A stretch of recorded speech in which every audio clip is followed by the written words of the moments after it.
एक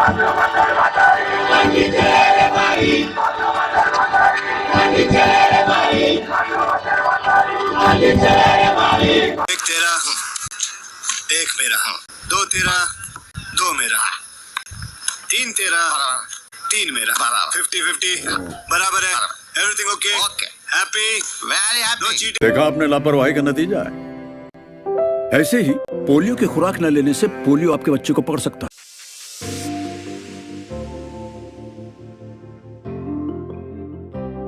আচ্ছা, তুমি যখন ফুটবল খেলা দেখতে বসো তাহলে মাথার মধ্যে তোমার কি ঘোরে?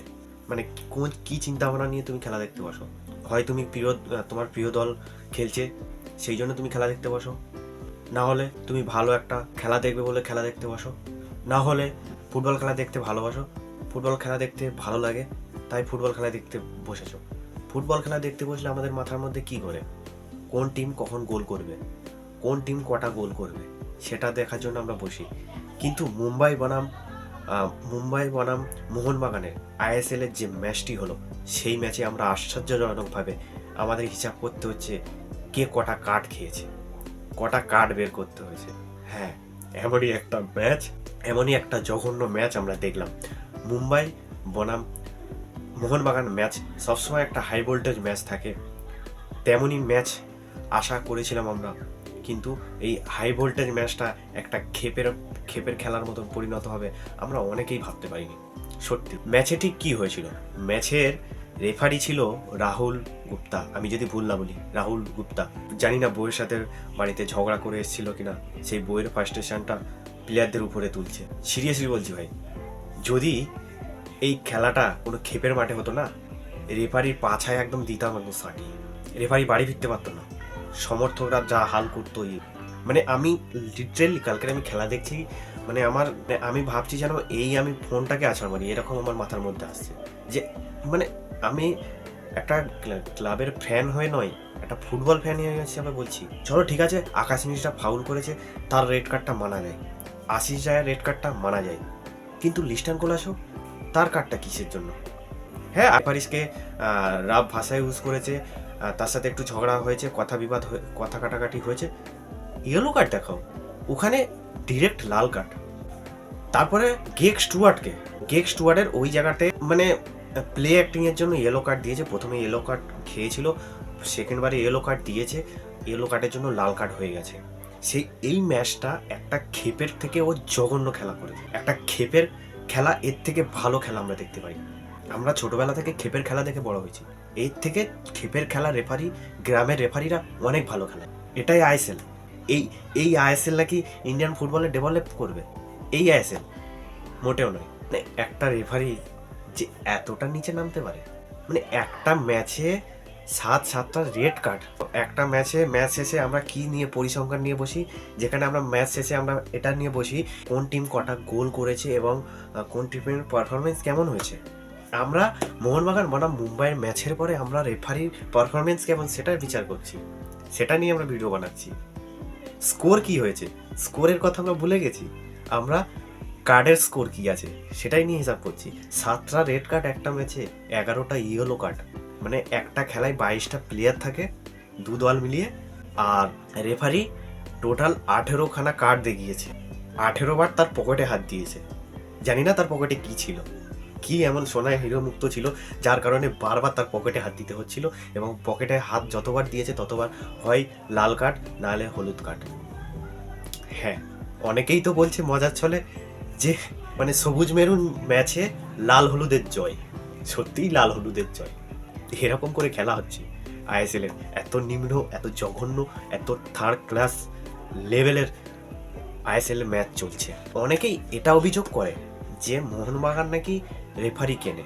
রেফারি কেউ কেনে না, আমাদের ভারতীয় ফুটবলের রেফারি এত জঘন্য যে সেখানে মানে বড় বড় টিম, বড় বড় দল সেখানে কিন্তু ভালো জায়গায় পৌঁছাতে পারে না শুধু এই রেফারির কারণে। চলো ম্যাচে কি হয়েছিল সেটা তোমাদেরকে ছোট্ট করে জানাই। টোটাল ম্যাচে কি ঘটেছিল। 13 মিনিটে আকাশ মিশ্রা ফাউল করে, সেখানে আকাশ মিশ্রাকে রেড কার্ড দেওয়া হয়, জেনুইন রেড কার্ড হওয়ার কথা ছিল, রেড কার্ডই দিয়েছে রেফারি, ভুল করেনি সেক্ষেত্রে। এটাই ছিল প্রথম রেড কার্ড আর প্রথম কার্ড ম্যাচে সঙ্গে সঙ্গে মুম্বাই কিন্তু স্ট্র্যাটাজি বদলে নেয়, যেহেতু মুম্বাই 10 জনে হয়ে যায়। সেখানে মুম্বাই কিন্তু সঙ্গে সঙ্গে লাল রেঞ্জওয়ালা ছান থেকে তুলে নেয় এবং রাল থেকে নামায়, এবং তারপরেই 25 মিনিটের মাথায় লিস্টন কোলাসোর অ্যাসিস্ট এবং কামিন্সের একটা দুর্দান্ত ফিনিশে গোল করে মোহনবাগান 1-0 এগিয়ে যায়। যেহেতু মুম্বাই 1 ম্যান ডাউন ছিল, সেখানে মোহনবাগান মানে 1-0 গোলে এগিয়ে যায় 25 মিনিটের মাথায়। মুম্বাই 10 জনে হয়ে যাওয়ার পরে বেশ কিন্তু টাফ ফাইট দিচ্ছিল মোহনবাগানকে, মুহুর্মুহুর আক্রমণ তুলছিল মুম্বাই দল। সেই সুবাদে বিপিন সিং এর অ্যাসিস্টে গেক স্টুয়ার্ট 44 মিনিটের মাথায় 1-1 সমতা ফেরায় 1 ম্যান ডাউন থেকেও। রেফারির পকেট থেকে সেকেন্ড কার্ড বেরোয় 45 মিনিটের মাথায়, দীপক টাংরি হলুদ কার্ড দেখে, এবং 45 মিনিটের মাথায় এক্সট্রা টাইমের মাঝখানে আরও একটা ইয়েলো কার্ড দেখে, সেটা হলো পারেরা দিয়াজ। অলরেডি কিন্তু 3খানা কার্ড হাফ টাইমের আগে, তবু ঠিকঠাক যাচ্ছিল, কিন্তু সেকেন্ড হাফটা শুরু হয়েছিল যেন খেপের খেলা থেকে। সেকেন্ড হাফের শুরুতে আশিস রায় লাল কার্ড দেখে, ডিরেক্ট লাল কার্ড আশিস রায়, ওটা ফাউল ছিল, লাল কার্ড হয়েছে, চলো কোনো ব্যাপার না। সুভাশিস বোস 57 মিনিটের মাথায় হলুদ কার্ড দেখে, এবং যেই কারণে লিস্টন কোলাসো রেফারির সাথে একটু তর্ক করতে যায়, রেফারি কিন্তু ডিরেক্ট লিস্টন কোলাসোকে রেড কার্ড দেখিয়ে দেয়। খেলার বয়স 57 মিনিট, তখন মুম্বাই খেলছে 10 জনে এবং মোহনবাগান খেলছে 9 জনে। সেখানে জুয়ান ফার্নান্দো তার প্ল্যান বিতে যায়, জুয়ান ফার্নান্দো বেশ কিছু চেঞ্জ করে। 60 মিনিটের মাথায় হুগো বুমোসকে তুলে কিয়ান নাসিরিকে নামায়, এবং 60 মিনিটের মাথায় আরও একটা চেঞ্জ করে জেসন কামিন্সকে তুলে দিমিত্রি পেত্রাতসকে নামায়, এবং 66 মিনিটে দীপক টাংরিকে তুলে আরমান্দো সাদিকুকে নামায়। অপরদিকে মুম্বাই 68 মিনিটে রাল থেকে তুলে নেয় এবং বিক্রম প্রতাপ সিংকে নামায়। 70 মিনিটের মাথায় মুম্বাইয়ের হয়ে গ্রেগ স্টুয়ার্ট হলুদ কার্ড দেখে, এবং 73 মিনিটের মাথায় গ্রেগ স্টুয়ার্টের অ্যাসিস্টে বিপিন সিং একটা দুর্দান্ত গোল করে। ওখানে তোমার থাপার গায়ে ডিফ্লেক্ট হয়ে গোলটা হয়েছিল। 88 মিনিটের মাথায় গ্রেগ স্টুয়ার্ট দ্বিতীয় হলুদ কার্ড দেখে, অর্থাৎ লাল কার্ড দেখে বাইরে চলে যায়। 92 মিনিটে মোহনবাগানের হয়ে রবি রানা আরও একটি হলুদ কার্ড দেখে, এবং 99 মিনিটে মানে এক্সট্রা টাইমে আরমান্দো সাদিকু হলুদ কার্ড দেখে, এবং 90 মিনিট প্লাস 10 মানে 100 মিনিটের মাথায় বিক্রম প্রতাপ সিংকে সেকেন্ড হলুদ কার্ড এবং লাল কার্ড দেখে বিক্রম প্রতাপ সিংও মাঠ ছাড়তে হয়।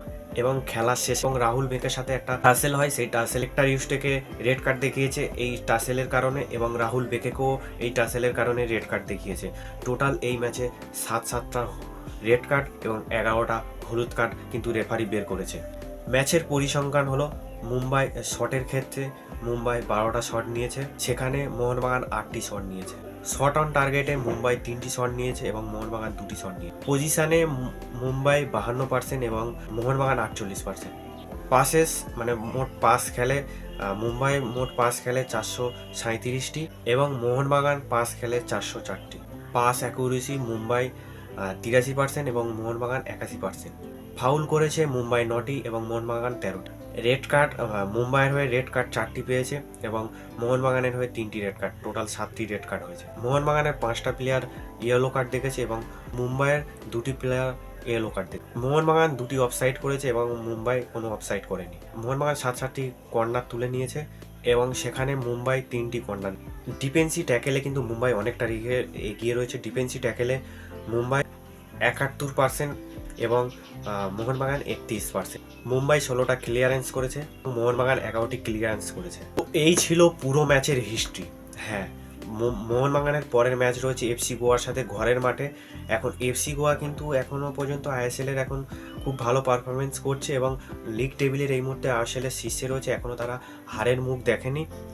এবং সেই শক্তিশালী এফসি গোয়ার সাথে কিন্তু নামার আগে এই যে মোহনবাগান একটা জোড়া ধাক্কা খেলো বলা যেতে পারে, কারণ হেক্টর ইউস্টে এবং আশিস রায় এবং লিস্টন কোলাসোকে এফসি গোয়ার ম্যাচে কিন্তু পাবে না। সেই হিসাবে কি স্ট্র্যাটেজি নিয়ে এফসি গোয়ার বিরুদ্ধে ঘরের মাঠে খেলতে নামবে সেটাই এখন দেখার বিষয়। আজকের এতটুকু জানানো ছিল তোমাদের। তো ভিডিওটি ভালো লাগলে অবশ্যই লাইক করে দেবেন, চ্যানেলে নতুন হয়ে থাকলে অবশ্যই চ্যানেলটিকে সাবস্ক্রাইব করে দেবেন। দেখা হচ্ছে অন্য কোনো ভিডিওর সাথে। সরি আরও একটা কথা বলতে ভুলে গেছি, রেফারির নামে তোমরা যদি কোনো কবিতা লিখতে চাও অবশ্যই কমেন্ট বক্সে রেফারির নামে কবিতা লিখতে পারো, সেটার জন্য অলওয়েজ তোমাদের ওয়েলকাম। অবশ্যই তোমরা রেফারির জন্য একটা কবিতা তোমরা লিখে যাও। দেখা হচ্ছে অন্য কোনো ভিডিওর সাথে, ততক্ষণের জন্য টাটা।